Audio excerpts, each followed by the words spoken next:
Greetings, everyone. Good evening. Welcome to Dogs Down South on a Wednesday night. Georgia Ole Miss week. Wow. I mean, there's not a week that I probably haven't entered into this intro music that I haven't said something about a big-time game that Georgia's played in. I mean, you are looking at the number one, the toughest schedule in college football. So every single week, it just feels like we're just in it, man. So this week is no different. Georgia Ole Miss on a Wednesday night. Going to be me. Going to add my friend Richman. What's up, my friend? How are you? Good. How you doing? Hey, man, I'm good, man. I'm doing well, and as I said, it's a good night, man. Got a lot to talk about.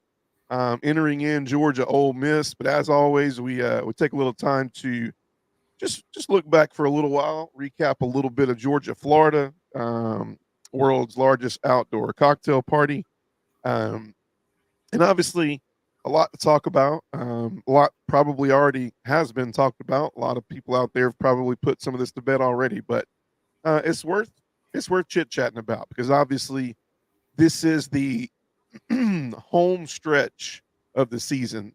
We had our first college football playoff rankings come out, or as I would say, playoff games bracket come out yesterday. I know it was probably overshadowed by the election results, but I did peek over there and look at it, and we're going to talk about it a little bit tonight.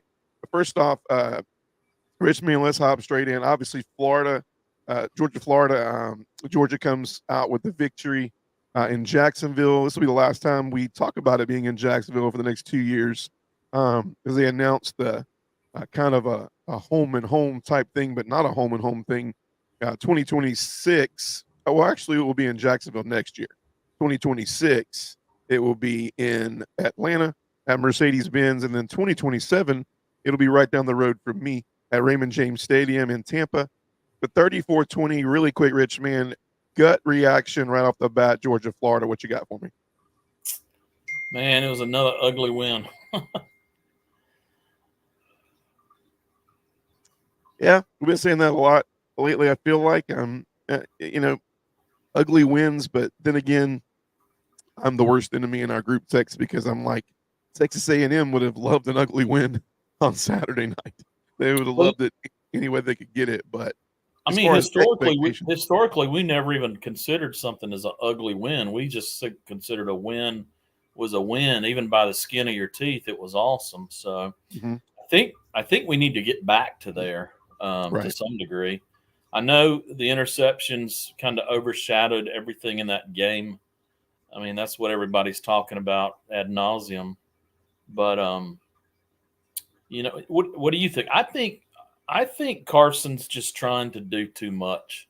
He at one point he talked about his goals for the year, and he had them written on the wall or the door right when he walks out. He looks at them, Yeah. and one was to be in the first round pick, one was Heisman, and one was win a national championship. I believe those were his goals, and I really think that he's just pushing it. He's pushing it, and every week, we think, okay, he's going to get a handle on this. And I keep thinking we're going to see his best game. We haven't seen it yet, but maybe we have. I mean, look, when he's throwing interceptions, we're averaging 34.8 points per game. When he's not throwing an interception, we're averaging 31.5. Yeah, So I saw that today. If he's going to throw interceptions and we're going to throw 34 points up on average and win, I'm going to have to get used to it. You know what I mean? It's so hard to talk about because, I mean, I think we've been spoiled the last 2 years. I really do. I mean, last 2 years and last 3 years. I mean, you look at last year's team, and obviously there was maybe you could call it a huge letdown. Last year's team, if this 12-team playoff is happening, it's the hottest team in college football going into the 12-team playoff. Absolutely. It's actually, it's set up for success. It's playing its best football. Even though Carson had a pretty average game, I mean, we're 48-0 against everybody but Alabama, bro. I mean, I don't know, man. 48-0. I think we're a little spoiled the last 3 years, but here's what I will say and agree with you is it's I think the reason we're just so uptight is because it's just not like him. He's he's a quarterback last year that his quarterback percentage and what was really some of his skill set that Kirby really valued was he protected the football for us. Stetson was a guy that had to be brought along with that. Stetson was a guy that wouldn't throw a ball away. He would always try to make a play. I can't tell you how many times Stetson freaked me out when it's like, dude, why did we run 20 yards backwards when all we had to do was just get down, throw it away? But then it's like if you look at those plays compared to the plays where he extended plays with his feet, he did, hit a couple of those receptions. You got to look at Carson and go, what happens when he does make a couple of those receptions? This is the SEC. You got to make tough throws. I said, and I think the quarterbacks are all very, very just under a lot of pressure this year in the SEC. And we're going to talk about. Well, I think the pressure, but you gotta throw the NIL in there. Uh-huh. I mean, these kids now have crazy money, like money I've never had to throw around. So that's got to be a huge distraction. You're taking these kids and you're training them to perform at a super, super, super high level that requires a ton of dedication and focus. And then you complicate that with just massive amounts of cash. Yeah. That's got to be another distraction. I mean, I think that maybe is why. I mean, I've heard a lot of people are saying quarterback play this year across the board is just not that great.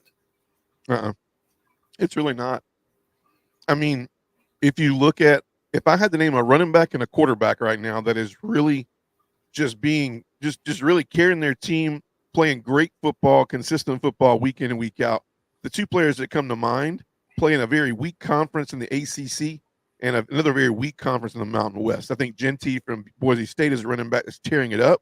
Yep. And I think Cam Ward, who's a Heisman candidate, who's playing in the really, really vanilla weak ACC. But the SEC has no Heisman candidates for quarterback because, the SEC is, I mean, it's the AFC of college football. I mean, you look at the NFC of the NFL and it's like, it was a dumpster fire. You look at the AFC and, you got some teams in there that are just duking it out.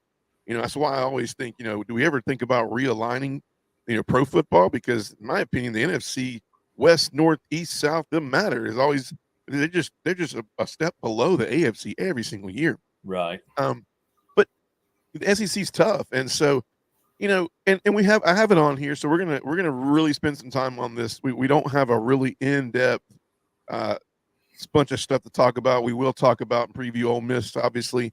We will look at the college football playoff and kind of break it down a little bit, and we'll pick tonight. But we really want to spend some time for our viewers and our listeners, like to really talk about. You got 3 games on your schedule, including Ole Miss. I'm sorry, 4, including UMass.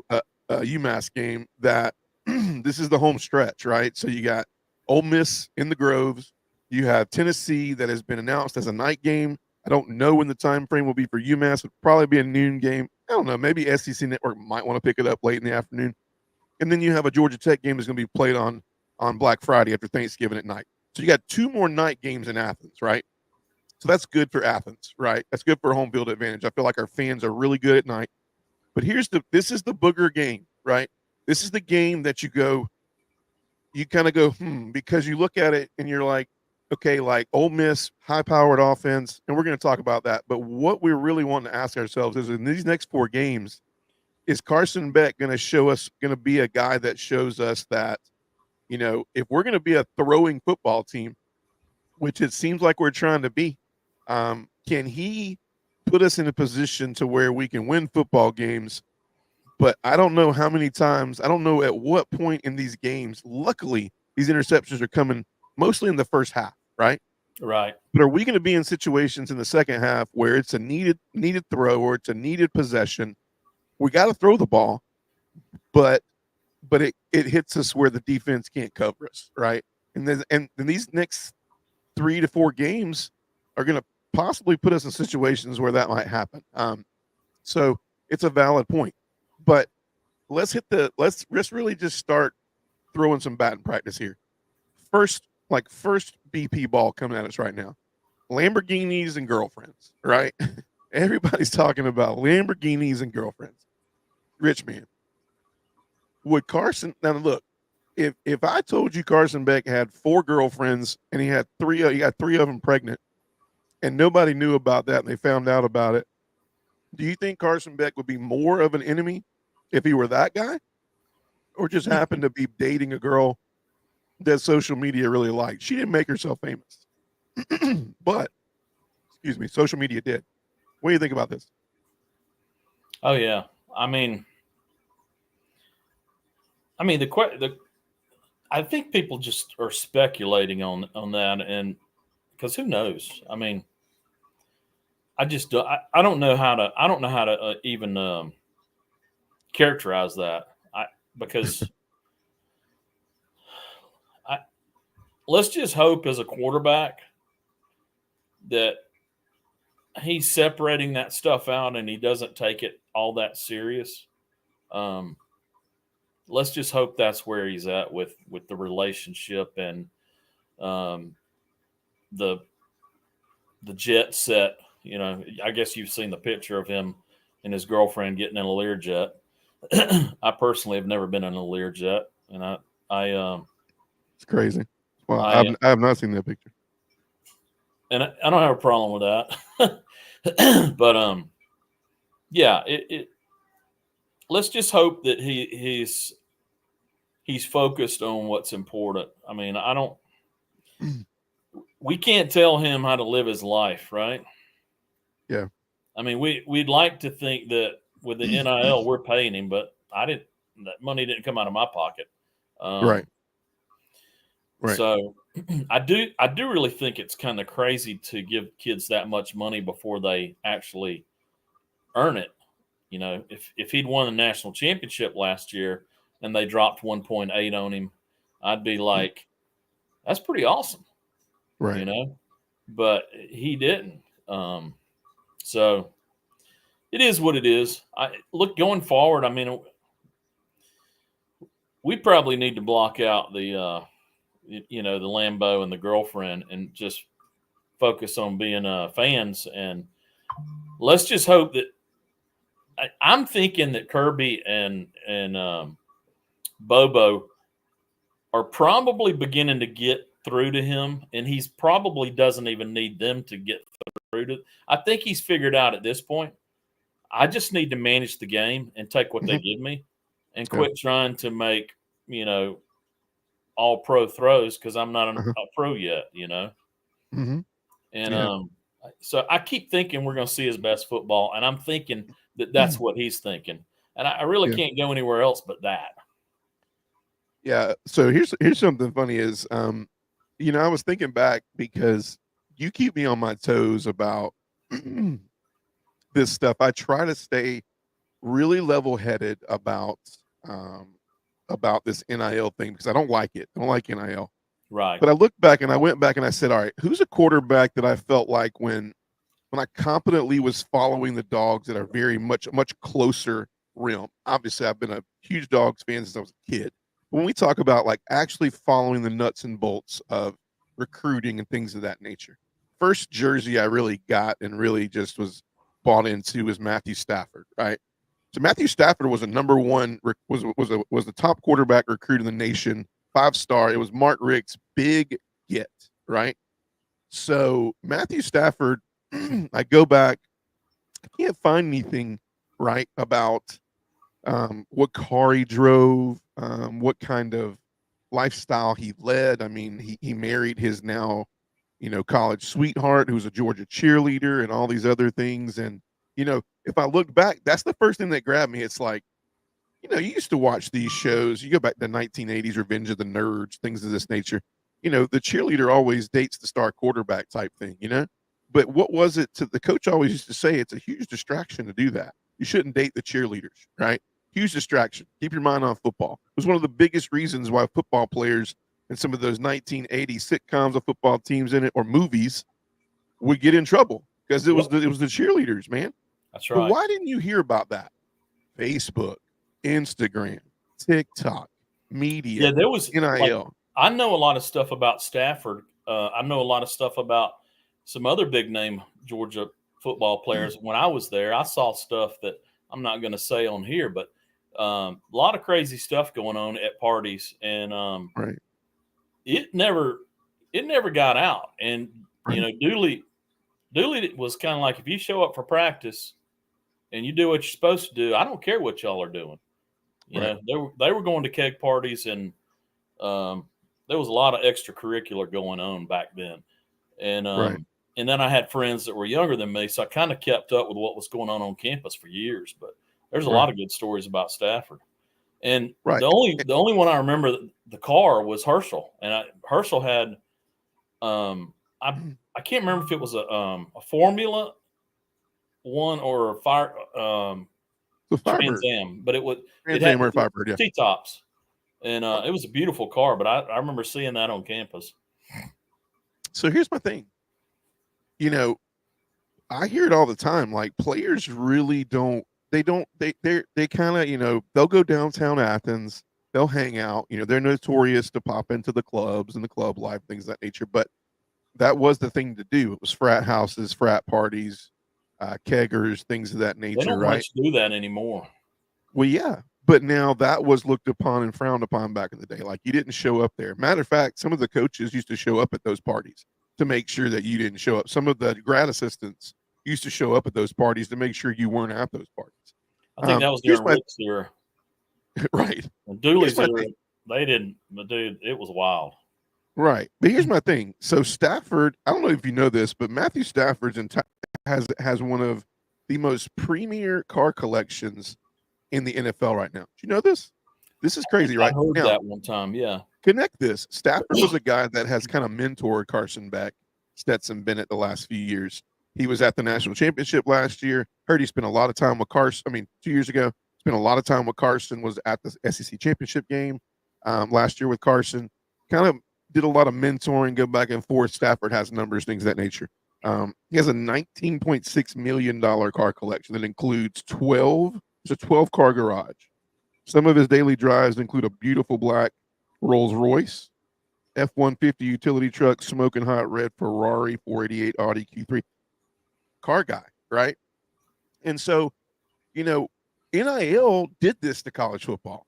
The players didn't do it. The players didn't do it. But when you look at the lifestyle of the NFL player and you look at what they're allowed to do and you look at what they show them, you basically take them, and if I got a 12-car collection and I'm Matthew Stafford and I'm a top quarterback in the NFL, well, take me to the minor leagues, which is college football. I'm a top quarterback in the SEC. I don't have a 12-car garage, but I got money and I got me a Lambo, man. Right? My question to you is this: do you know what Cam Ward drives? I don't either. I'm curious to see what Cam Ward drives. The reason I say all this is to say I honestly think social media and the media alone it's only going to tag along to the things. If Carson Beck didn't have any interceptions right now, and he was top 3 for Heisman right now, nobody would care about his Lamborghinis. Nobody would even care about his girlfriend. His girlfriend actually took to the. I mean, have you seen the stuff that came out about Carson after the Georgia Florida game? I mean, even after the game before that, the game before Texas, Georgia Mississippi State.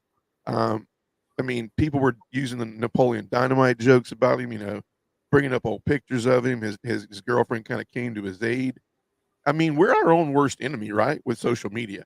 I mean, Social we got media these. masturbates everything. Yes, I mean Chip Towers. So you telling me Carson Beck can have a Lambo, but Chip Towers, who's a pro reporter in that Athens area, goes and asks Kirby Smart on a game week like this about how he deals with his visors. Yeah, Like I saw that. That was how you laughable. deal with your visors, right? Um, it's just wild, man. And then like I said, I'm saying all this to say Cam Ward's NIL deal is 2.1 million. By the way, Wow. 2.1 million. He has an advertising campaign out of Miami. One of the most sought after commodities when you enter the transfer portal. Yeah, yeah, man, 2.1 million. What's Carson's? 1.8 is what I've seen in Yeah. writing. I mean, seen in print, but I mean, who knows that? And Yeah. I think that's an estimate, really. I don't think anybody actually knows. So let's go back to the Florida game for a second. So one last thing before we move on. Go ahead. Cam Ward drives he has two cars, and one of it is a GMC A14 2024. It's about an $80,000 truck. Now I don't know about you, man, but it ain't a Lambo. But bro, I'd take that over a Lambo. I ain't ever owned an $80,000 truck, bro. Like, what the frick, dude? Anyways, go ahead. So, what do you think, DJ Lagway? You think he's going to transfer out? I think DJ Lagway is gonna have to see what happens at Florida, and we're gonna talk about it here in a minute. But I think DJ Lagway is a talent. I think what was happening with DJ Lagway was a perfect prime example. I don't wish bad on Graham Mertz, but it's what was supposed to be happening, regardless of if Graham Mertz wasn't playing or not. I think you're in a season where the season's done. Thank you, Graham Mertz, for your your hospitality and help. But DJ Lagway now needs snaps so that he can become a sophomore quarterback with game experience, as much game experience as you can see. Now, who knows if Billy Napier makes it to the end of the year? He's got some tough games coming. I mean, he plays Texas this week, noon game. It doesn't matter who's across from you. It's going to start looking like, what does it look like? Does Lagway even make it back on the field this year? I've heard his injury is a little bit less serious than they thought. Right. But now if you're Napier, like, are you selfish? Like, you look at an athlete with a pull hamstring 6 weeks. So, I mean, yeah, they ain't much season left. Right. But my thing is like, how are you more credible? In my opinion, if you lose the rest of your games with your third string quarterback, you have a little bit better opportunity to go to your two bosses and say, hey, like, what do you want me to do, man? Graham Mertz goes down, DJ Lagway goes down. I was 4-3 when all this happened. I had a chance to beat Georgia, maybe. I don't know. And they got to really think, because I think if they send Napier packing, I think Lagway hits the portal. I think a lot of their talent hits the portal. So are they willing to take that hit, considering I think they're a season away from being competitive with Lagway? If DJ Lagway wants to come to Georgia, he can. I don't mind that. Hey, bring him. I mean, I don't mind DJ Lagway to Georgia. I was just like loving it before he got hurt, even though he was killing us there for a minute. He's an athlete, man. Well, before we get off Carson Beck for good, because I think it's warranted. So my question is this. Here's another question. Last question. Everybody's looking at Carson and going, I mean, Carson gives us our best chance to win, which, by the way, the number one passing quarterback in the SEC, who do you think that is, Richman? Passing, yards, all captions. Who's the guy? Is it him or Dart? They're neck and neck, I know. Yeah. So the number one passing quarterback in all statistical areas right now is Jackson Dart at Ole Miss. He has 198 completions. Carson Beck has 190. Yeah. And Jackson Dart is all I hear about, man. They're neck and neck. It's all I hear about is Jackson Dart this and Jackson Dart that, and the kid slings it and this. Yeah, brother. He's had 18 sacks. 18 sacks, and he's had 3 picks. Now, all I'm saying is if you look at Carson's 11 picks and you take away the 3 that were tipped, he's got 8. I mean, 8 and 3. Yeah, it's 8 interceptions. I get it.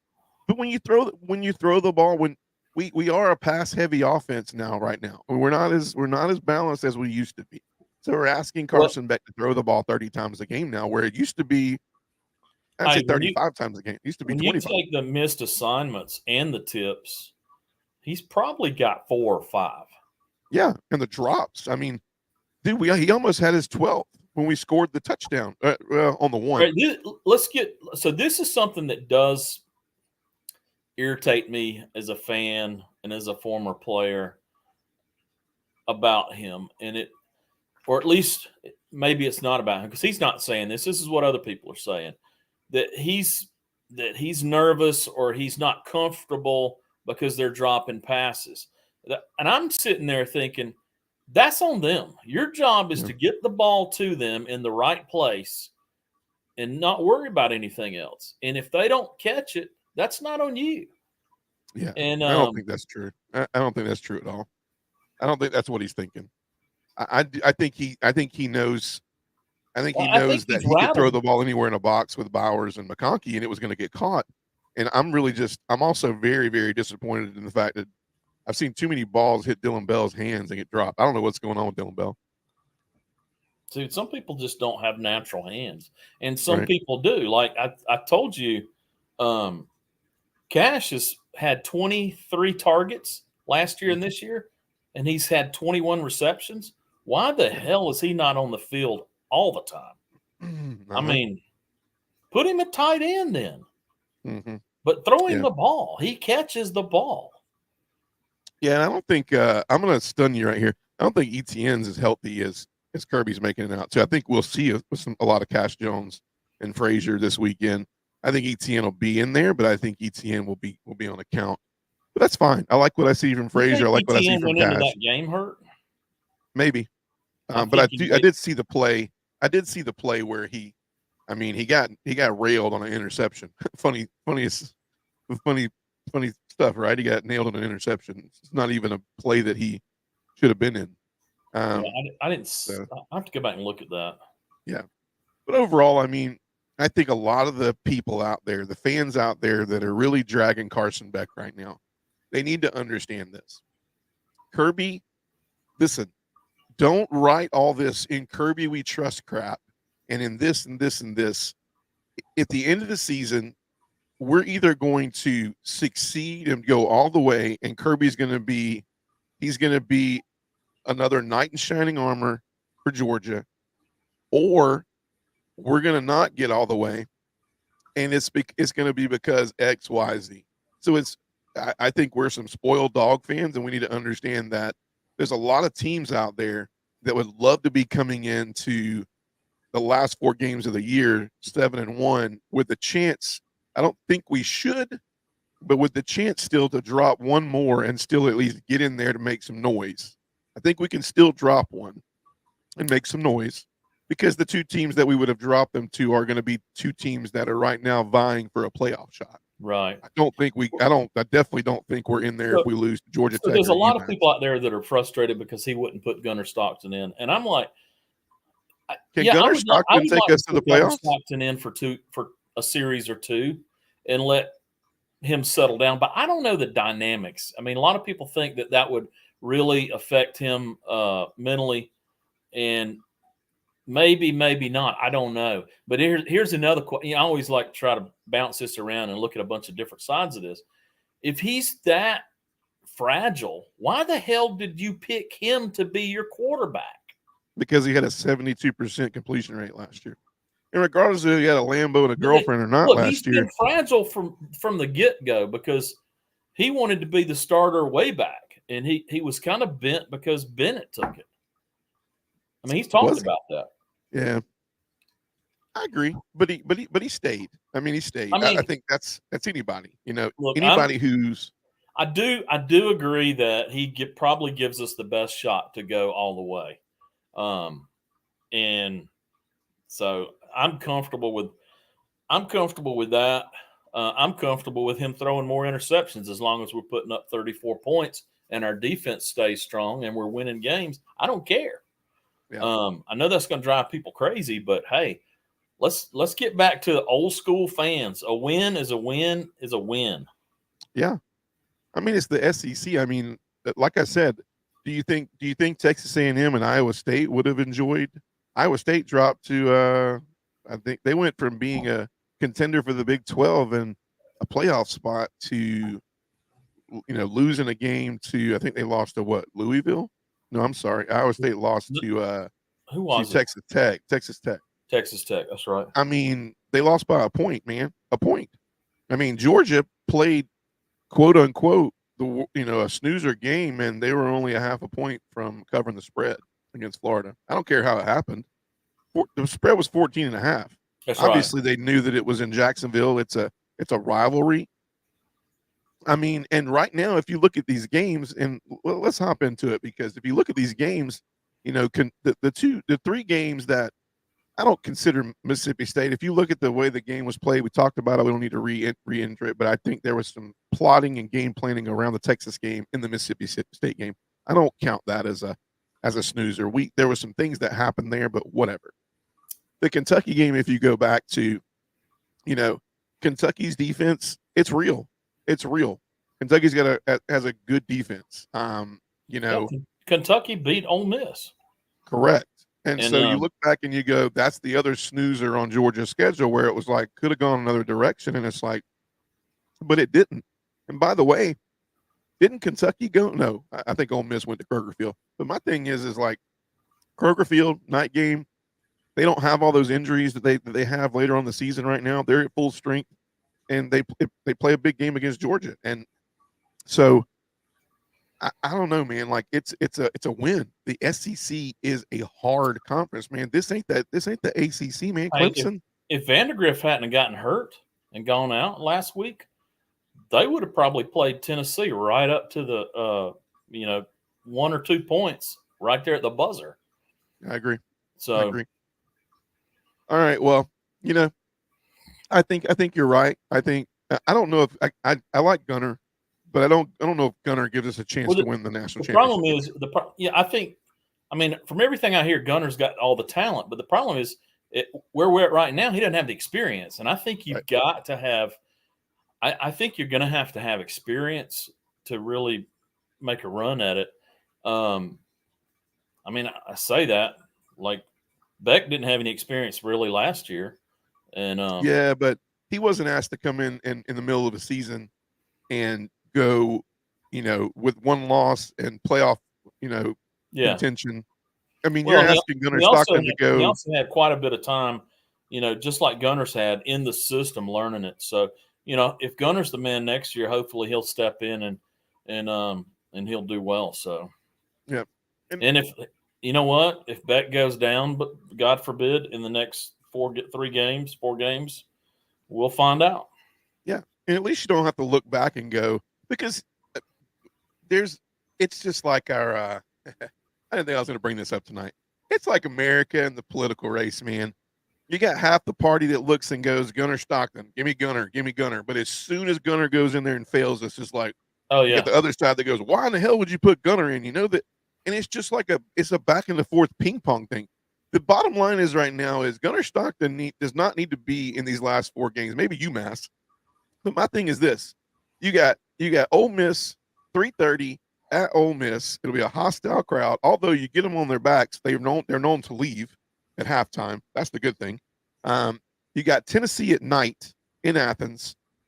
Do you want Gunner Stockton starting his first game against Tennessee at night in Athens? It'd be better than Neyland, but Athens. And then you got Georgia Tech, who, let's just be honest, like Rick Key and Georgia Tech, regardless of their record, are going to play us tough, and they're going to get a night game in Athens, not on a Saturday, and it's prime time during that time of the year. So this is definitely, it always has been Carson Beck's team, but he's just had some chinks in his armor. It was best said by Kirby, and then we'll move on.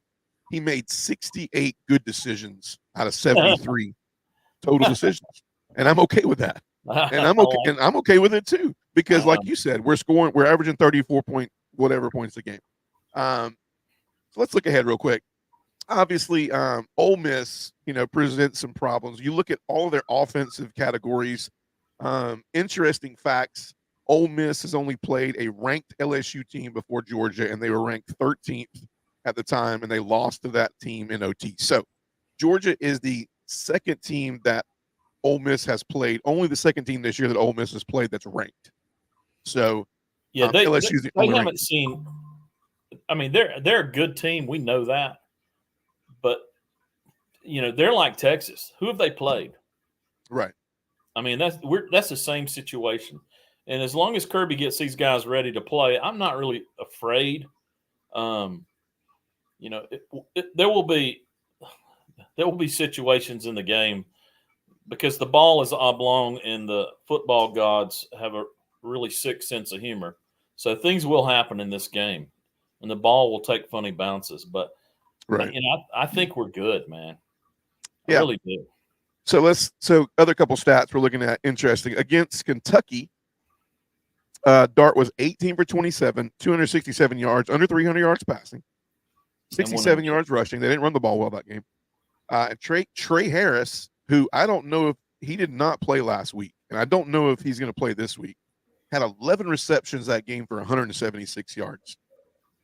Against LSU, which was the second loss in overtime, Dart was 24-42 for 284, one TD and an interception. So what I'm showing those two, but LSU and Kentucky both have shown improved defenses this year. Obviously, LSU plays Alabama on Saturday with a chance to prove itself and try and rear its head into the college football playoff talk. The loser of this game for Alabama and LSU will have 3 losses. They will be out of the playoff. But these are two good defenses. And these are the only 2 games that Jackson Dart, A, has lost, and B, had his worst performances against, right? So I think, and Georgia is ranked above LSU and Kentucky in defense right now, only below a Texas defense and but here's the thing, only below a Texas defense and an Ole Miss defense.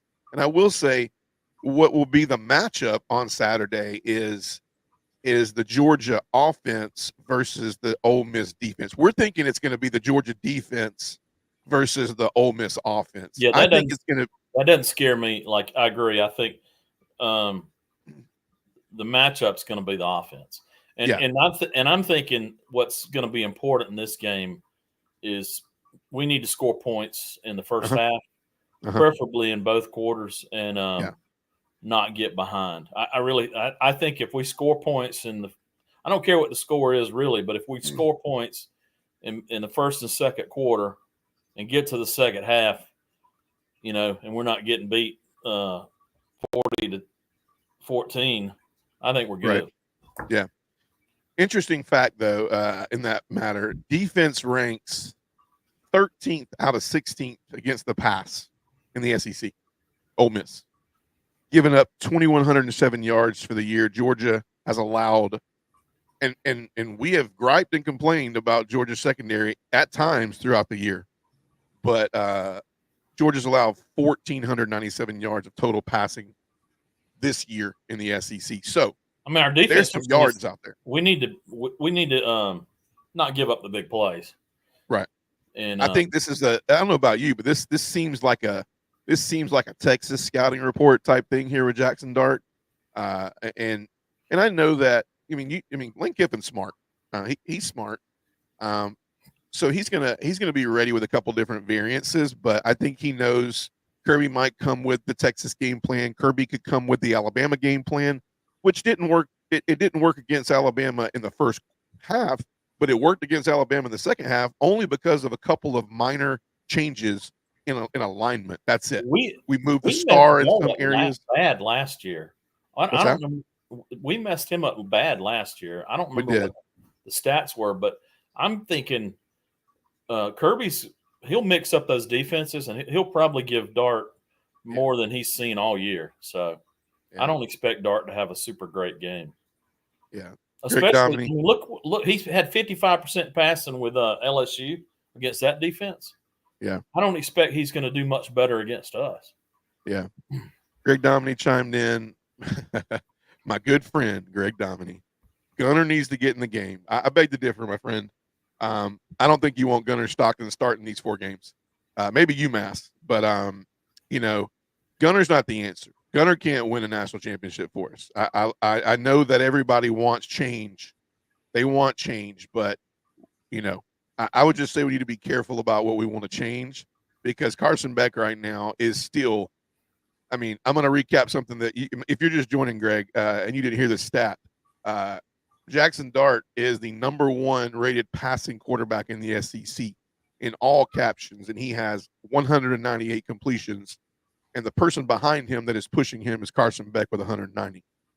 What gets talked about sometimes is the fact that Dart has 198,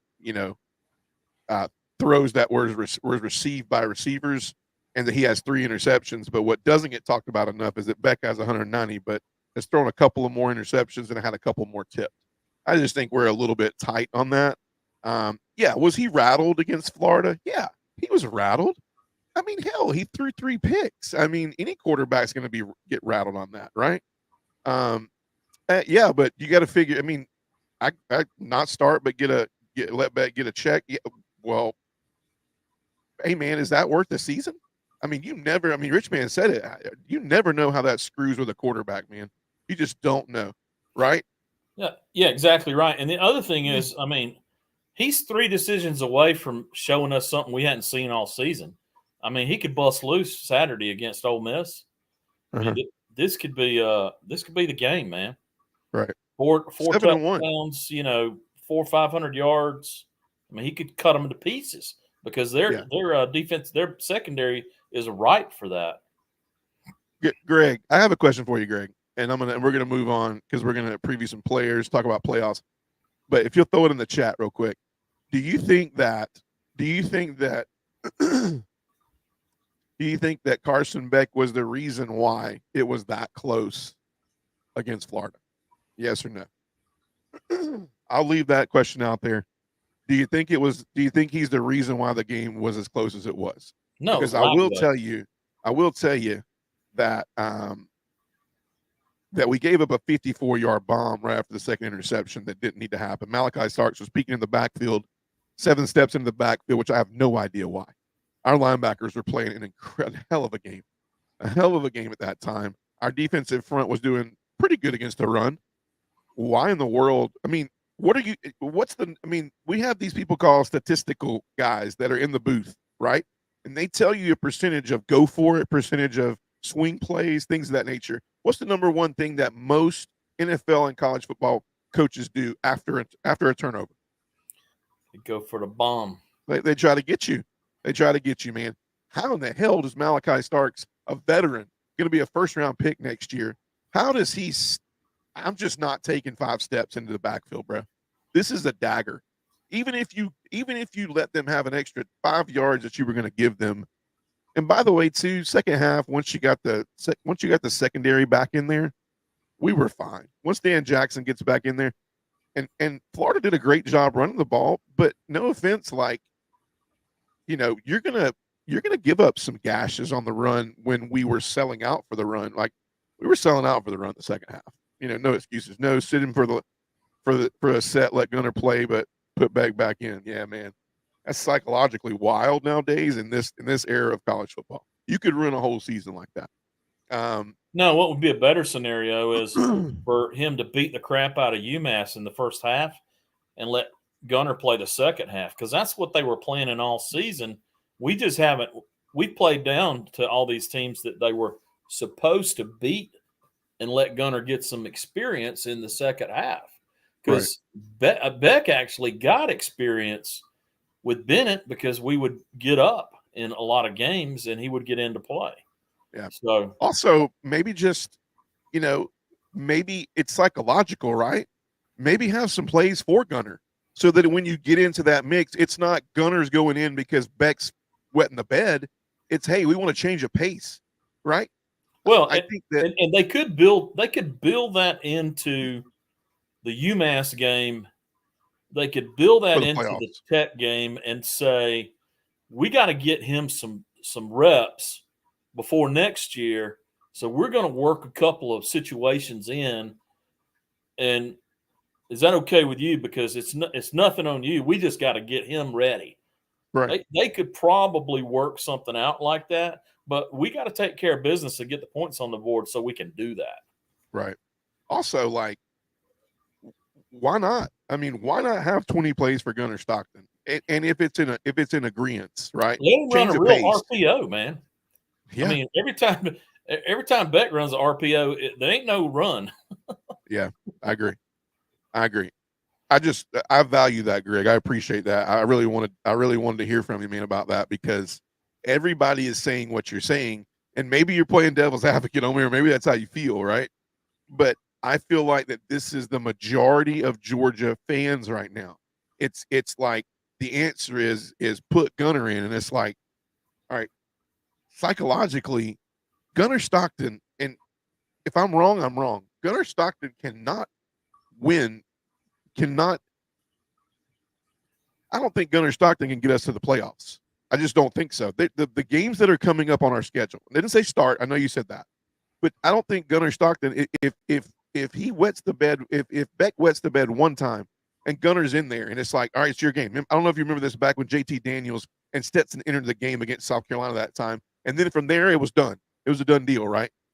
But I don't think that that's the talent Gunnar Stockton has. I mean, you're looking at Carson Beck, who he has 11 interceptions, but he's still going to hear his name called in the first 2 rounds. Okay. It's just how it's going to be. As his draft stock dropped a little bit, absolutely. But I don't know if you looked at the quarterback situations in the NFL. Some quarterbacks playing this year, I ain't never heard of them. So Carson Beck is going to be a quarterback that's playing on Sunday somewhere next year. Aaron Murray said that his draft stock, I mean, if he starts managing the game and quit forcing it between now and he makes a run and we win the national championship, he'll be right back up there in the first round. Exactly. I agree.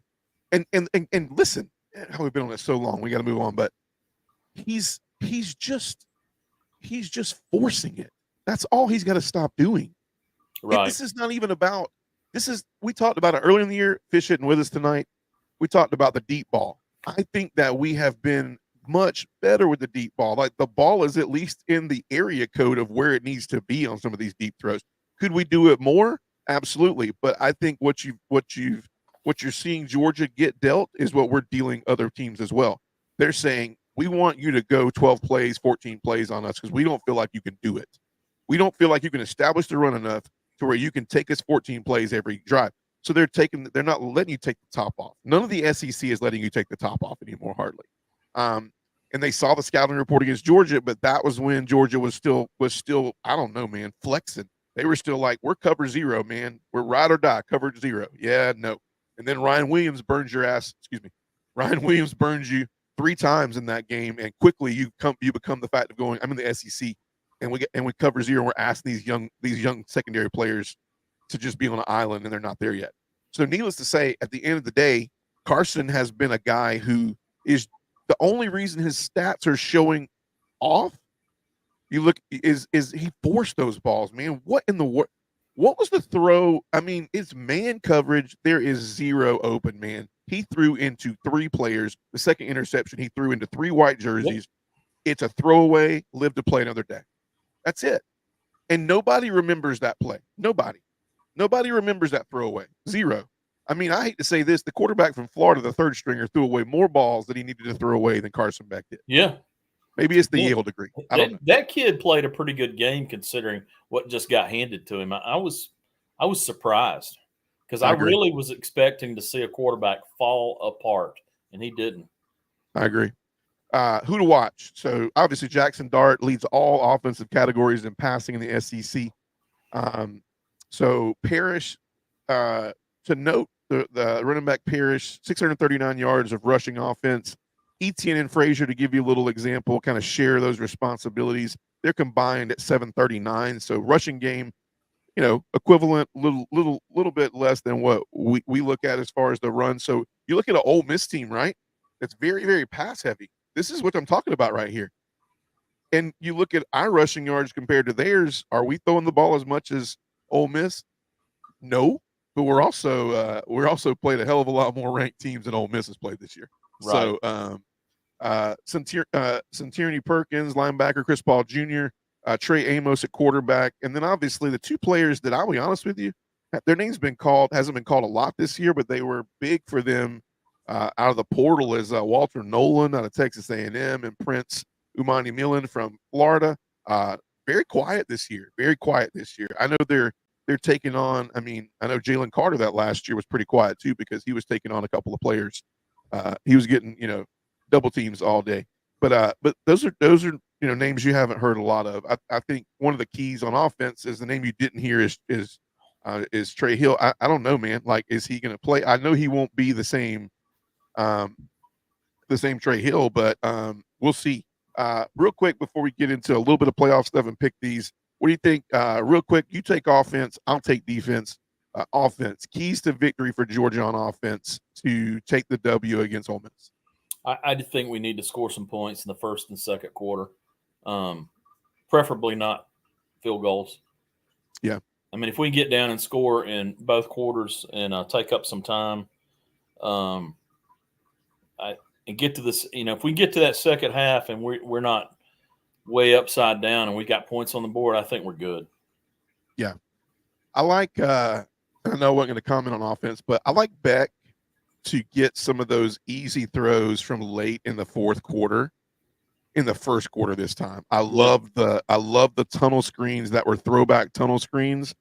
They're scary as all get out because they take a lot to set up. But I think with a team like Ole Miss, who does a really good job of getting pressure with 4, and they do a really good job against a run, this is something where you're going to challenge this secondary, who's not very good against the pass, to cover and tackle in space. And you're requiring them to do 3 or 4 things, not just run and cover, right? Right. So I think that's key. Get Beck some easy throws.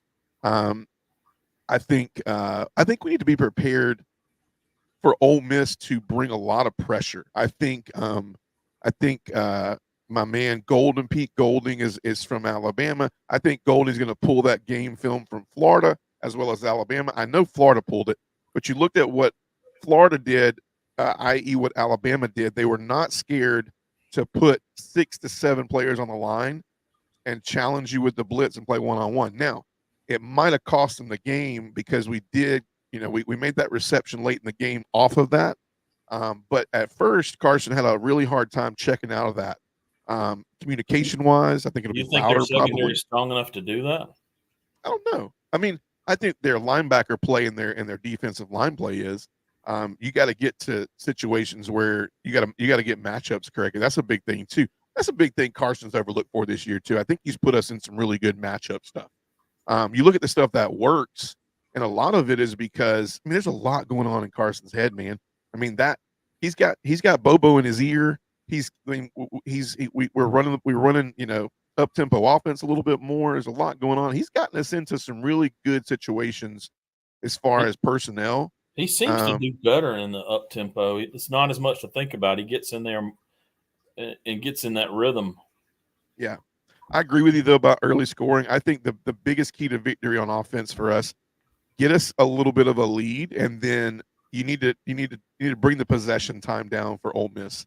I think you're talking about an offense that likes to throw the ball, and if you give if you only give them so many possessions, it really puts them on a situation where they can't go out there and expect to hit on 5 out of 11, which gives them 35 points. You're only giving them 6 possessions, 5 possessions a half. And you're telling me in order to score those 45 points, you're going to have to be 3 for 5 in each half to score those 40 points. And I think that's hard. That's hard for Kiffin. Then on defense, I think it's very simple on defense. I love looking at our Texas game plan on this. I like that shell. The good news is you got Dan Jackson. You got Malachi back in his normal position. You got Aguero. We don't have any targeting calls. We got our we're full healthy back there. CJ Bolden took a ton of snaps in that first half. Some great. He made some Ja'Cory great Thomas. Yeah, Ja'Cory took a lot of. We just saw some extra guys in there that was good to see. So really quick, on defense, I just think I like that cover 2, cover 3 shell. I think we got to disguise Dart. I think we got to disguise him, and I think one of the keys will be if Hill plays. And they got good receivers, don't get me wrong, but if Hill plays, he's a different kind of guy. So we got to give him a little bit more of a look. But I think it really evens it out to where we can play really solid across the board if he's not in the game. We'll see. I mean, he was a game time decision against this past weekend against who they beat this past week? Kentucky? No. Who they beat this past weekend? Arkansas. Beat him pretty bad. Right? No. Texas played Arkansas. Was it? No. Who played Ole Miss this past weekend? Jeez. I don't know. But I do know that it was Mississippi State. They drug. It was like 50. They dropped like 55 points on them. But yeah, so I think keys to the defense is just limit the number of possessions. I think make them control the football. Make them make these drives take 12, 14, 15 plays. You give them 7 points. If you only give them 5 possessions a half, 4 possessions a half, you're going to make them be perfect, right? So I think that's key. I love the linebacker play against Florida. I mean, geez, man, talk about CJ Allen coming on when you need him, man. That is a hell of a interception. Like You can't teach that, man. That's nothing but raw talent, and it was really good to see him in that capacity because he's done some really good things underneath the radar. But this was CJ Allen's year to really break out, and I know he's done a lot of stuff leadership wise under the kind of under the radar. But it was good to see him get in there, involve the play to remind us, how talented CJ Allen is. He's a stud. Man, I can't wait to look at this report, this availability report tomorrow, because I'm just interested to see, man, when do we get Smile Munden back? When do we get Rod Robinson back? Like, what is going on with these guys, right? And I mean, I know that these injuries are, but like, it's hard to read Kirby, but man, I would love to know like what's going on with them, man. So, but yeah, I think those are keys to victory. We'll pick the game here in a minute. Real quick, let's talk about playoffs real quick. Not a lot to talk about other than kind of pop on here and show. Obviously, after they released them last night, I'm gonna throw them up on the screen right here. So really quick, I'm gonna go through them. Obviously, you look at what the committee has is if it ended right now, they would have the top 4 teams regardless of ranking, but winning their conference would be number 1, Oregon winning the Big Ten, number 2, Georgia winning the SEC, number 3, Miami winning the ACC, and number 4, they got, which I agree with this, BYU, undefeated BYU winning the Big 12, and then the first team of a non Power 4 conference is going to be Boise coming in at 12. They are the 5th team with the best and highest ranking that has won their league, which is Boise. And then they fill it in. And a lot of people look at it and go, okay, so, they look and they go, the AP kind of has, that's saying that, Georgia's at 3. That is the one thing that's weird on this that I think may have come out early, Richmond, is Georgia technically is at 3, but they make it in the 2 spot because they're saying they're the SEC champion. And then you got Boise versus Ohio State, Texas playing Alabama. We don't know if that's Alabama or LSU because they're basically, there's a play-in game this weekend where game day will be at a night game in Baton Rouge. Tennessee, Indiana, Penn State, Notre Dame. Richmond, real quick, man, what jumps out? What jumps out about this that you're like, man, I really have a problem with this? Yeah, I think Texas won't be there, but you believe Texas still has a loss in them, right? I think they do. I think A&M's going to bust them. If A&M beats them, that gives them 2 losses. Are they in or out? Strength of schedule has shown that this does not matter, by the way, because that would mean Texas is the highest ranked SEC team. They would Texas would be in. Yeah, Texas would be in because Texas is becoming the darling for some reason. Yeah, well, they're the darling because, I mean, I told you this flat out. I mean, Texas A&M.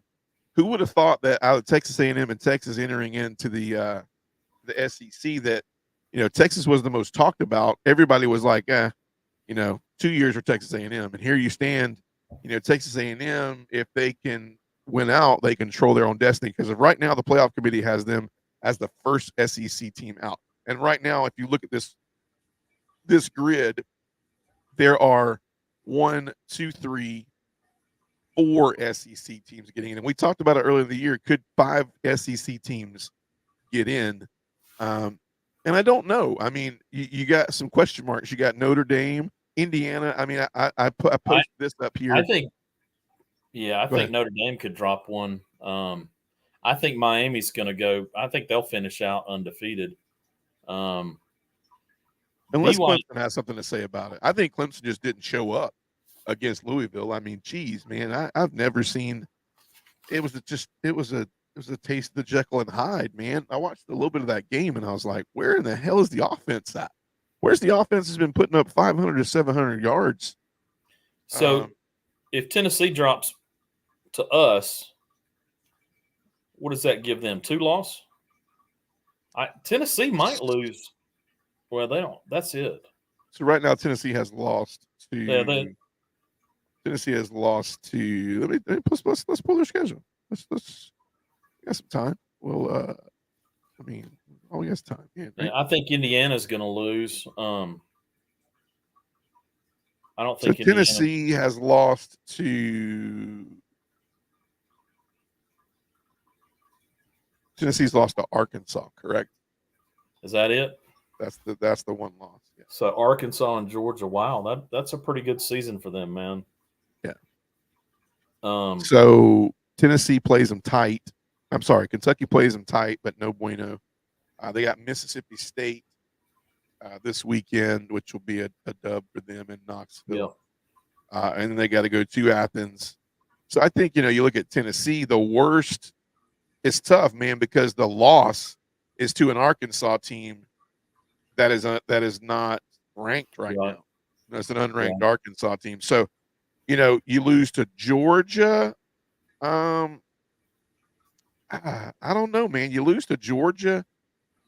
Maybe you don't drop out of there. Maybe you just swap places with, depending on who's a higher rank, whether it's an LSU or an Alabama. If LSU is entering in to the playoff rankings and they beat Alabama, I think Tennessee is ahead of an LSU because their 2 losses are better 2 losses. Because then you enter in, if Georgia beats them at home, that's a good loss if there is a good loss. So what about Indiana? If they're going to lose to Ohio, Indiana is the loss? wild card because Indiana has the 103rd ranked strength of schedule. Yeah. So my thing is like they lose to Ohio State or they beat Ohio State. I don't have it's hard to start. I got to start being prepared for this because as we get into the playoffs, we're entering in teams that are not in the SEC. But I think Indiana is where they're at because of the eye test right now. They've looked really good against everybody they've played, but they have not played anybody. Right. So Ohio State will tell that. I don't know how much that one loss hurts because you're looking at the 103rd strength, and the only reason they're not in the 140 or so is because they play Ohio State. But I do not know what the rest of their schedule pans out to be, but that could be definitely iffy. And if they were to lose to Ohio State, but still somehow make it into the Big Ten championship, which I find hard to believe because, Oregon will be sitting there. I don't know. Right now, what I'm seeing is strength of schedule is not mattering right now to this group. Right. I mean, you look at average strength of schedule right here. Oregon's at 45. Ohio State's at 19. Miami's 46. Texas 54. Penn State 28. Tennessee 33. Indiana 103. BYU 61. Notre Dame 75. Georgia has the toughest. So the number one toughest. Last year we were out because of strength of schedule. Uh-huh. This year strength of schedule doesn't matter, and we've got the hardest. Yeah, that's why I think and I don't really want to talk about this because I don't think we as Georgia fans need to accept this, but I think if it's a Tennessee or an Ole Miss, we still have a loss in the cupboard. Georgia does to play with. The win versus Texas got us that, and the fact that Ole Miss is on the outside looking in. They're 16th, I think, when it came out. Tennessee right now is a 1-loss team, and in the college football playoff. Matter of fact, they're hosting a game. It would be hosting Indiana and Neyland, which would be crazy. Right. I think Georgia still has a loss unless we go to Ole Miss or Tennessee or if you lose to Tech or UMass. But I don't even know, man. Like my thing is this is why Georgia's got another loss if they needed it. But this is the talk, right? This is the 12-team talk. You used to talk like this, but it's because Notre Dame lost to Northern Illinois, and so I just don't know if you can. Right there, in my mind, you can't put a 2-loss Georgia team who would have lost to a ranked college football playoff contender and a ranked at that time. If they beat LSU, you got 2 teams that they lose to are in the college football playoff. So I think that's why. I think Notre Dame could drop another one. I agree. And I think you got to really this is one of those ones, as Kirk Herbstreit would say, this is just the first one, man. You sit back, you pet your dog, you go, this is what we're starting with, right? If it went like this, I would love it. Every game looks awesome to me. I mean, this is so exciting for football. We've never had anything like this. Yeah. I mean, even most of the bowl games have been a joke in the history of bowl games. 100% agree. 100% could not agree more. Well, let's have some fun, man. Let's pick some of these games and then we'll call it a night, man. Week 11 college football. Come on, give me Here we go. Week 11. Let's hop into SEC play really quick. Let's start with very intriguing game. South Carolina 5-3, coming off a big win last week on Texas A&M, where I mean, Beamer basically got himself another year with that win last week, right? So 5-3, 3-3. Defense is looking incredible. The offense finds its moxie. Frank Beamer apparently rapped to his wife at the end of the game, something maybe sang her a love song that was not from before the year 1990. Goes into Vanderbilt. Vanderbilt coming off a big win against Auburn. First ever win in Auburn. Ooh, I'll give you one real quick. Brian Harsin was 9-12 his first 2 years at Auburn. Right now, Hugh Freeze is 9-12 at Auburn. I'll let that one sit there for you. Who you got, man? South Carolina, Vanderbilt, SEC Network, 4:15 Saturday. Who you got, Rich, man? Golly. I think I'm going to go with Vandy just for the nostalgia of what's happening. I'm going with Vandy too because I'm like, I don't know about you, but last time South Carolina played a hell of a game, the next week they couldn't score but 3 points against Ole Miss. Yeah, they went flat. And they just wet the bed, dude. So I don't know, man. SEC's ranked. SC's ranked. I mean, it's a great opportunity to. It's a setup, man. Vanderbilt, man. I don't know, man. Construction's making its way there finally. School board might not be on a scaffold. This could be Vandy's. I mean, dude, Vandy's bowl eligible. Vandy still thinks it can make the college football playoff. I don't know if they're wrong. I haven't looked at it that in depth. Well, but they're not. They'd have to run the table and have a lot happen. Something interesting would have to happen. I don't even know. Yeah, I totally agree. I agree. 7:45 SEC Network. Oklahoma 5-4. Missouri 6-2. Missouri coming in ranked 24th. OU a slight favorite. That just kind of goes to show what the college football world thinks of Missouri's offense right now. Who you got in this game? I'll take the Mizzou keepers. Oof. Oklahoma they showed some pizzazz with their offense against Maine, but it's Maine, man. It's Maine. Lobsters. I mean, yeah. I'm with you, man. I'm going with I don't like it, but I'm going with Missouri. And the only thing is, man, is I'm a little bit worried because if Brady Cook is not able to go, this quarterback has not struck me as somebody who makes the offense even better than it's not looked with Brady Cook. So It concerns me. I think this game is close. It's at Missouri, and it's Oklahoma, who has been bad on the offensive line this year, and the defense has been home run one game and powder puff the second. So this is why I'm going to take Missouri, but I'm going to also flip a coin to go where are they going to find some offense at?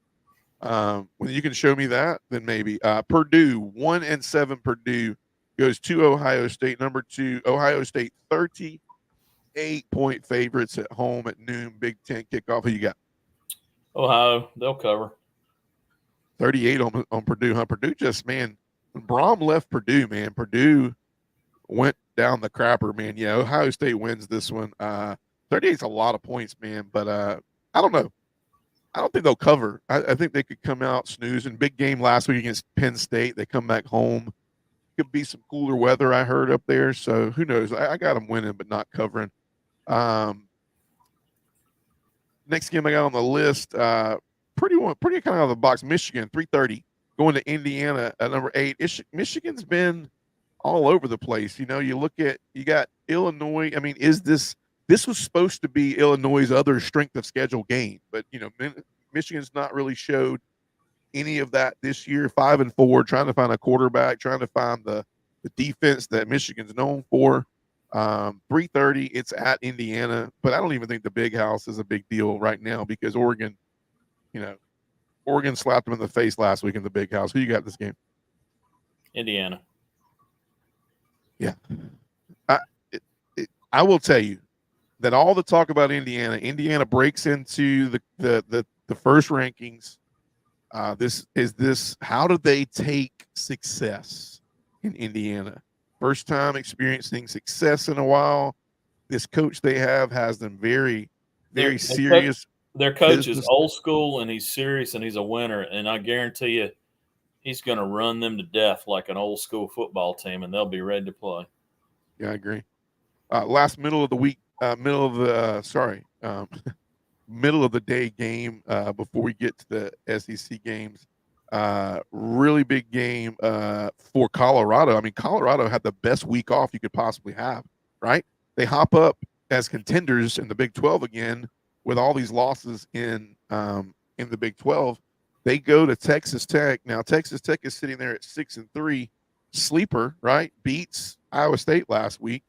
But now Colorado has basically said that if Colorado wins out, they're in the college football playoff because I think they win the Big 12. Everything's in front of them. But, right now, slim 3.5-point favorites in Lubbock. I'll take Colorado, man. I would love for them to win out and go to the playoffs. That would be awesome. Texas Tech, man, they played really, really good against a good Iowa State team, a very disciplined Iowa State team. Texas Tech's offense is what makes this Colorado 3.5 points right now. Yeah. I think Texas Tech's offense, is it a week off? Is it, will they be ready? You're going to start to see if Colorado can handle this pressure, right? Can they handle this, talk? This is it for Shador. This is it for Shallow, right? This is it for Hunter. This is it. And this is what they got right here. So you got to see. I'm going to pick Colorado, but this is on those three right now. This is their team. Yeah, look, this is what they've been wanting. Right. They got a shot, so now they got to deliver. I agree. Totally agree. I'm doing this one just because I'm doing this one. Before we pick the last couple of games on the slate. Florida State, it's a 7:30 game, probably because it was predestined to be a 7:30 game before Florida State came in here at 1-8. But can Florida State be Notre Dame's kryptonite this year? I mean, if anything for Norvell this year that could go right was if he can beat Notre Dame and knock them out of playoff contention and then beat Florida, this could save Norvell a lot of screaming, right? So, I'd like to see that happen. But I'm skeptical to see this. I do like Notre Dame's defense this year.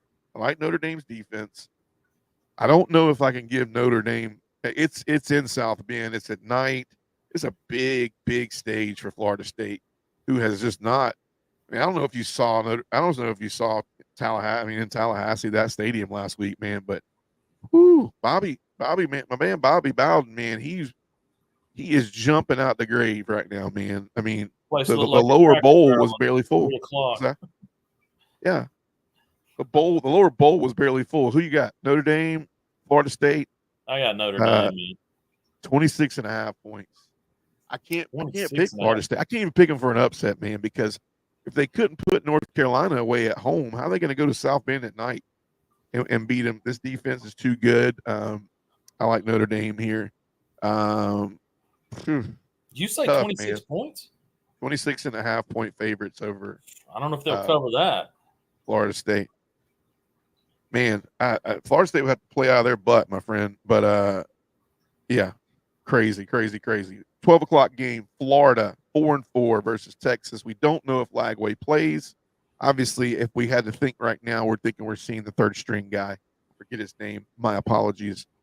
Texas off last week, coming off a bye week, 7-1, 21.5 points favorites at home. Noon kickoff, though, and no game last week. Who you got? Texas, and they'll cover. I like Texas here. If it's Lagway, may look a bit different, but yeah, that's who I got. And then game day, last two games. Game day is in Baton Rouge. Lane Kiffin, man, he's whining. He wanted a night game in Ole Miss. He wanted to set up the rat poison, but he didn't get it. LSU got it because, if LSU if they could predict it, they would play at midnight in Death Valley, bro. As schnonkered up as those LSU fans can get is what they want. But they get it at 7:30 against Alabama. This is a elimination game. Do you agree? Yep. Elimination game. LSU 6-2, 6-2 for Alabama. Through both one 3-2, other 3-1. Alabama a slim 3-point favorite going into LSU. This is gonna be a good game. Real good game. Who you got? I got Alabama, and 3 sounds good. That sounds about right. I I think it's like going to be. Alabama in this one. I really like Alabama in this one, and I'll tell you why. It's because Nussmeier has. I don't know if you looked at this, but Nussmeier is right behind Carson Beck in interceptions. He's right behind him. He doesn't do well under pressure. Legs aren't all there. He has 9 interceptions, and none of those 9 are tipped. I checked it out. So those are 9 legit interceptions. So I think Alabama is going to cause a lot of havoc in this. And his coach never wins the big one. This would definitely be the big one. And I will tell you this, Kalen DeBoer cannot suffer this loss. Cannot suffer this loss to Brian Kelly. He needs to win this one. Yeah, cannot suffer this loss. Because go ahead. The Alabama fans will pay the Auburn fans to come up there and roll his house. Yeah, yeah. I'll be honest with you. There ain't nothing that's going to get anybody to pick Alabama over Auburn. But I will tell you, every game left on the schedule, there will be a loud outpouring for Alabama. I got a feeling if Bryant Denny has not seen home games that have nothing to do with the end goal of the year in years. And I would tell you that if they're not playing for a playoff spot for come those games, I got a feeling that Auburn Alabama game, you're going to see the first time that the Iron Bowl is like, who cares, right? Auburn has more to gain than Alabama does. Iron Bowl. I think Auburn will punch them in the mouth. You could see Hugh Freeze getting the win that maybe saves his job. I mean, I don't know. Does Hugh Freeze get another year, man?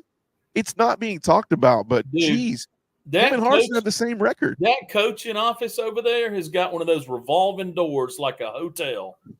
the one from Home Alone. What's the hotel, man? Those guys, they don't give a coach nothing. Yeah. They give them their feedback. Those folks are going to tell you who they want to be out there. Peyton Thorne's only been in there the rest of this year because somebody's in his office. Hugh Freeze looks like an unhappy man.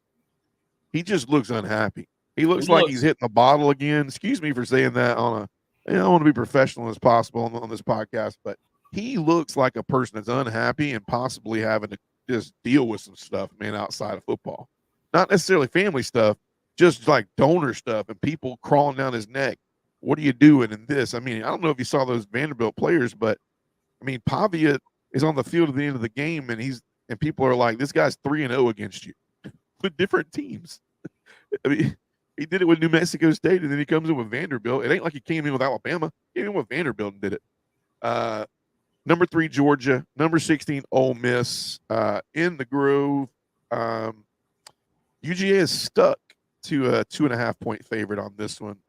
This is at Vaught Hemingway Stadium, Oxford, Mississippi. Comfortable 72 degrees. Weather is not supposed to be a problem. But who you got, Richman? I got the Dogs. What you got score-wise? Man, that's I'm going to say 34-30. Woo. You got a nail biter coming, huh? You feel a nail biter? I'd rather prepare for that. Yeah. I got the Dogs. I think probably 34-21. I don't know if they can score easily on us, it's going to be bad. I think we can hold them. So maybe 21. I think if I look back and I see what Ole Miss did, let me look before I make this. I want to see what Ole Miss did against the 2 losses that they had. Let me see this because that kind of tells the tape on what you can kind of statistically see from scheduling wise. So the loss to Kentucky, they scored 20 points. They scored 17 against Kentucky. And they scored in overtime. They scored 26 against LSU. I'm going to say 21. Yeah, I think it's a 21 and 24, somewhere in there. I think Georgia can probably grab about 38, 38-24, 38-21 type deal for me. Because Carson has been, he might have 3 interceptions and we score 35-21, 35-17-ish, somewhere around there. I do think that a lot of this is going to be on the passing game because I do think that Ole Miss is good against the run, and I don't know. We got to get creative in the run game. We're not going to be able. This is kind of an Alabama Pete Golding type defense from the past, where it's like you're going to be able to do something against this defense, but he has set it up to where the defensive line, he hated that. I mean, we know what Ole Miss has looked like in the past. Lane Kiffin paid for that defensive line. He's a $20 million man, NIL. He got sick and tired of not being able to get pressure on the quarterback, which made his secondary the worst SEC secondary in college football the last 3 years. And so he went out and got him a defensive line, and that's why they're good against the run. But once again, they're good against the run, guys, because here's the run games they faced. Furman, Middle Tennessee State, Wake Forest, Georgia Southern, Kentucky, South Carolina, LSU, Oklahoma, Arkansas. There's not a run game in there yet, So it's hard to gauge that. So I think this is it. I pulled some stats on Nolan, and I don't think these were last. I think these are this year. 29 tackles and 3 sacks. Have you seen that? And on Prince, it was 7.5 sacks. Now I don't know if that was last year or this year. Yeah, so I know they haven't been called a lot. So I got Walter Nolan this year. So very sorry. I have this up. So I got Prince Humani Million. I got 19 total. He has 7.5 sacks. Yes. Now hold on with that. And then Nolan, yeah, you got it 29 and 3 sacks. Now hold on to that. Let's go back to the schedule, and I'm going to go ahead and tell you. He probably got those 7.5 against Furman, Middle Tennessee, Wake Forest, Georgia Southern. It wouldn't strike me. Yeah, those aren't SEC ranked components. I mean, they didn't play a team worth noting until the 5th game of the year. Right. Yeah. I mean, their stretch of games has been Kentucky, South Carolina, LSU, Oklahoma, Arkansas. I mean, our stretch of games has been, I think if we look back, we look at Kentucky, Mississippi State, Alabama, Texas, Florida, Ole Miss. Like, geez, bro. I don't know. That's where I'm at, man. I'll tell you what, man. If we run the table on this, I think we got a really good shot. I agree.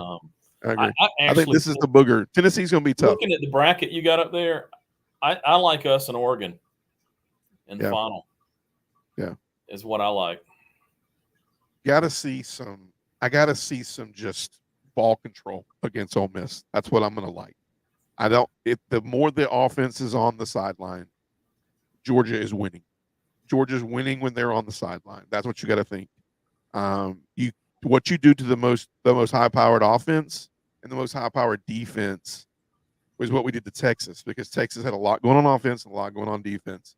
You keep that defense on the field a lot, and you keep that offense on the sideline a lot, and that produced a very one-sided victory for Georgia. So that's a time for a night. We're a little over. We're long tonight, but it's warranted, man. Talked a lot about Carson Beck. Good stuff. Check it out. If you haven't already done so, make sure you go follow us on YouTube, trying to get it to 1,000 followers. We're on Apple Podcasts 24 hours later, almost to 500 listens on Apple Podcasts. Thank you for support on that side over there through your drive to work or your drive home from work. It is getting the late part of the week, so we are heavily into games. There's some games tonight, games tomorrow night, some games Friday night. So we're getting into the end part of the season where every game matters right now. Every game's mattered all season, but definitely, even though there's 12 spots, it seems like there's not a lot of spots there. So, hey, we're in the middle of the buffet, so enjoy it. Yeah, you got it, man. And we're definitely not in the Furman, Middle Tennessee, Wake Forest, Georgia Southern buffet. We are in the Ole Miss, Tennessee, UMass, Georgia Tech buffet. So, hey, man, always fun, Rich, man. Really great time with you tonight, man. Everyone, I hope you have a great week. Rooting the dog zone to beat Ole Miss this weekend. Hopefully, we're coming back to you next week with a victory, and we're talking about what a night game in Athens against Tennessee looks like. This is always a big game, but we're not looking past Ole Miss right now. So hopeful for a win over Ole Miss. And I hope everybody has a great weekend of college football watching. And as always, go Dogs. Go Dogs.